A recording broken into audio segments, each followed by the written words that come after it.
화제의 뉴스를 골라 과학 기자의 시선으로 분석하는 과학 본색 시간입니다. 이동훈 기자와 함께하겠습니다. 안녕하세요. 어서 오세요. 안녕하세요. 네. 오늘은 어떤 이야기 나눠볼까요? 네, 이제 2020년 새해가 밝았잖아요. 네. 올해가 바로 경자년 흰쥐의 해입니다.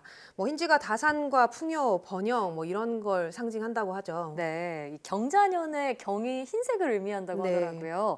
흰쥐는 또 힘이 세서 좋은 기운을 가져다 준다 이렇게 해석을 하기도 네네. 하던데요. 또 보기 좀 힘든 동물이기도 하죠. 네, 그렇죠. 역사적으로나 문화적으로 보면 이 우리나라에서 이 흰쥐는 아주 상서로운 동물이다 이렇게 네. 해석을 하는데 네. 그런데 저희는 과학을 다루는 사람들이 아니겠습니까? 예. 그렇죠. 아무래도 흰쥐 하면 실험 동물이 가장 먼저 떠오를 수밖에 맞아요. 없겠죠. 네. 이 실험용 쥐를 모르모트라고 네네. 하잖아요. 네. 저희가 아무래도 화면으로도 가장 많이 만나볼 수 있는 동물이 바로 이 흰쥐가 아니었을까 싶은데. 네, 네. 맞습니다. 실험용 쥐가 이 가장 많은 수가 이 흰쥐를 쓰고 있는데 저 역시 취재를 하면서 가장 자주 만나는 동물 하면 이 쥐가 아닐까 싶습니다. 이 사실 실험에는 여러 동물이 쓰이는데요. 어류도 있고요. 조류도 쓰이고 또 토끼나 원숭이 같은 포유류들도 일부 이 실험에 쓰이고 있습니다. 네. 그런데 실제로 이 실험 동물의 90% 이상이 이런 쥐와 같은 설치류이고요. 지난해에 조사를 해봤더니 실험 동물로 공급된 동물의 한 97% 정도가 이 설치류였다고 합니다. 97%가 설치류라고요. 네, 대부분이라고 봐야겠죠. 전부라고 볼 수도 있을 것 같은데 네. 이렇게 쥐를 실험 동물로 많이 쓰는 이유가 따로 있나요? 네, 우선 쥐는 이 사람과 유전자가 99% 정도 같습니다. 네. 정확하게 말하자면 한 80% 정도의 유전자는 동일하다고 볼 수 있고요. 19%는 매우 닮았다고 합니다. 그러니까 이 사람과 쥐의 유전자 가운데 완전히 다른 게 한 1%밖에 안 되는 거죠. 네. 네.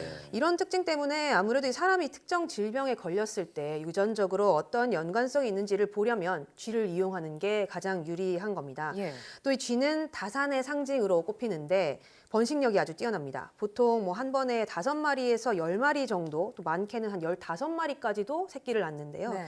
임신 기간이 3주밖에 안 되고요. 또 분만 후에는 바로 다시 임신을 할 수 있다고 합니다. 여기다가 또 이 쥐의 수명이 짧은 것도 좀 영향을 주는데요. 네. 보통 이 질병이나 의약품의 효과를 검증을 하려면 우리가 다음 세대에 어떤 영향을 미치는지가 굉장히 중요합니다. 네. 근데 사람의 경우는 보통 80살 이상, 요즘은 100살까지도 산다 그렇죠. 이렇게 얘기를 하잖아요. 그러면 이 한 생애의 전주기를 보는데 그만큼의 시간이 걸린다는 얘기인데 네. 쥐는 이 보통 한 세대가 한 2, 3년 정도밖에 안 어. 되니까 여러 세대에 거친 연구 결과까지도 그만큼 빨리 얻을 수가 있는 거겠죠. 네. 네. 지금 말씀해주신 내용을 정리해 보면 네. 쥐가 유전적으로도 사람과 상당히 많이 닮아 있고 예. 그리고 연구 결과도 빨리 나오니까 최적의 대상이라고 볼 수가 네, 있겠는데요. 그렇죠. 그런데 이 실험용 쥐가 흰 쥐밖에 없나요? 우리가 보는 쥐 중에 가장 많은 실험용 쥐가 이 흰쥐인데 네. 우선 이 실험용 쥐를 크게 둘로 나누자면 이 마우스와 레트로 나눌 수가 있습니다. 예. 둘 다 같은 설치류이긴 한데요. 보통 레트가 마우스보다 좀 더 크고요. 또 얼굴이 좀 짧은 편입니다. 대부분은 그냥 쥐 이렇게 통일해서 부르는 경우가 많은데요. 물론 이 마우스나 레트 모두 이 흰색의 흰쥐가 많지만 실제로는 검은 털을 가진 쥐도 있고요. 예. 실험용 쥐에는 또 털이 없는 쥐, 이른바 우리가 누드 쥐라고 오. 부르는 그런 쥐도 있습니다. 이런 쥐의 종류는 이 목적이 어떤 실험인지에 따라서 달라지게 되는 거죠. 네, 보통은 우리가 신약을 개발할 때 그 효능을 네. 검증하기 위해 동물 실험을 하거나 아니면 화장품의 독성을 검사할 때 주로 네. 이런 실험을 하잖아요. 쥐도 마찬가지 실험에 이용되는 건가요? 네, 맞습니다. 저희가 이 보도하는 기사에서도 자주 접하는 문구가 이 쥐 실험으로 확인을 했다. 예. 이런 얘기잖아요. 보통 보통 질병의 발병 원리나 치료 방법을 찾기 위해서 이 쥐를 이용해서 연구를 하는 경우가 많고요. 또 말씀하신 대로 신약의 효과를 확인을 할 때 또는 화장품의 독성이나 약물의 독성을 확인을 할 때도 사람한테 직접 할 수 없기 때문에 예. 사전에 이 임상시험에서 쥐를 이용을 합니다. 또 이 실험실에서는 쥐 자체를 이용을 하기도 하지만 세포나 유전자 수준에서 연구를 할 때도 이런 쥐의 세포나 유전자를 이용하는 경우가 많습니다. 네. 네, 이야기를 나누다 보니까 쥐가 우리 인간을 위해서 참 많은 희생을 하고 있다라는 맞아요. 생각이 드는데요. 좀 고마운 마음까지 드는 것 같습니다. 네. 그런데 사실 쥐가 그동안 질병을 옮기기도 하고 음. 좀 여러 가지로 부정적인 그 상징의 예, 동물이었잖아요. 그런 네. 이미지가 있죠. 네, 과학적으로는 쓸모가 많군요. 네, 좀 거부감이 사실 있는 맞아요. 동물이긴 하죠. 네. 뭐 실제로 이 쥐는 여러 질병을 옮기는 이 매개체 역할을 하기 때문에 사람들한테는 좀 피해를 준다 이런 인식이 있었는데요. 대표적으로 이 패스트균에 감염된 쥐가 옮기는 흑사병이 있습니다. 예. 이 중세 시대에 수백만 명이 이 흑사병으로 목숨을 잃기도 했고요. 또 최근에는 중국에서 또다시 흑사병이 발병했다 이런 소식이 들리면서 네. 이 쥐에 대한 공포가 퍼지기도 했습니다. 그런데 사실 이 과학계에서는 이 쥐를 연구에 이용한 게 벌써 한 100년이 넘었습니다. 아, 오래됐군요. 네, 이 19세기 말에 일부 과학자들이 질병의 원리와 치료법을 찾기 위해서 이 쥐를 사용을 하기 시작했는데요. 영국에서는 벌써 1876년에 그러니까 뭐 한 140년도 더 전에 이런 실험쥐 관리에 관한 법률이 생기기도 했다고 합니다. 네. 그러니까 뭐 거의 한 세기가 넘도록 이 쥐가 우리 인류를 위해서 뭐 희생을 했다 이렇게 볼 수 있는 셈인데 그만큼 이 쥐가 없었다면 뭐 생명과학의 발전이 지금처럼 빨리 이뤄지지 않았을 것이다 이런 평가도 나오고 있습니다. 네, 물론 쥐가 역사 속에서는 한때 박멸의 대상이 되기도 네. 했지만 이제는 인류의 건강과 과학 발전을 위해서는 없어서는 안 될 존재가 됐습니다. 네. 그러면 실험용 쥐는 어떻게 태어나는 건가요? 네, 뭐 현재 이 실험용쥐는 한마디로 만들어진다 이렇게 보시면 될 것 같은데 보통 이 흰쥐의 경우는 우리나라에서 한 해 동안 한 400만 마리 정도가 생산이 되고요. 예. 또 이 실험용으로 쓰인다고 합니다. 아.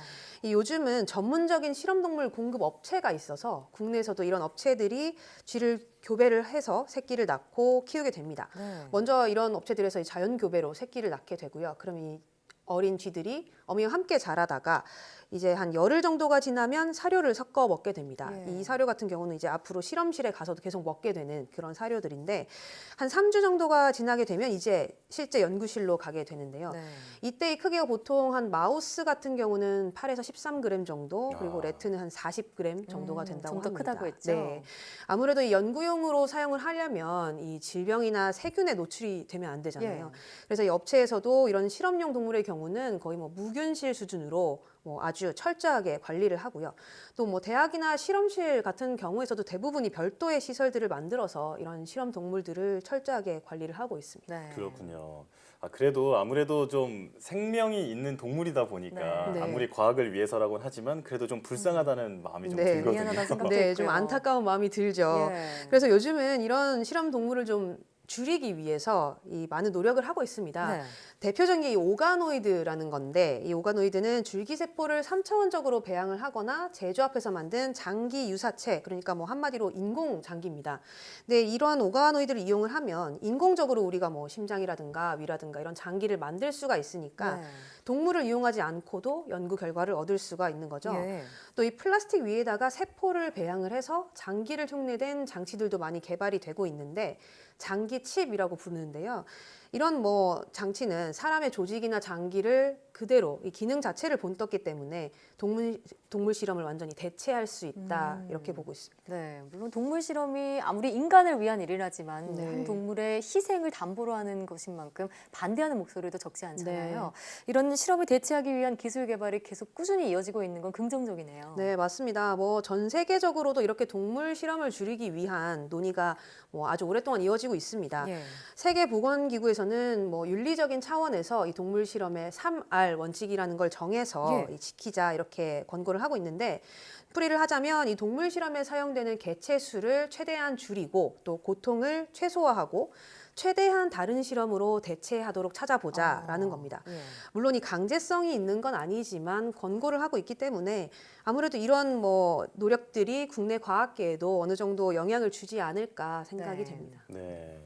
사실 올해 소비 트렌드로 꼽혔던 것 중에 하나가 이 동물 권리를 생각하는 네. 소비였는데 모피를 입지 않는 분들도 많이 계시고요. 맞아요.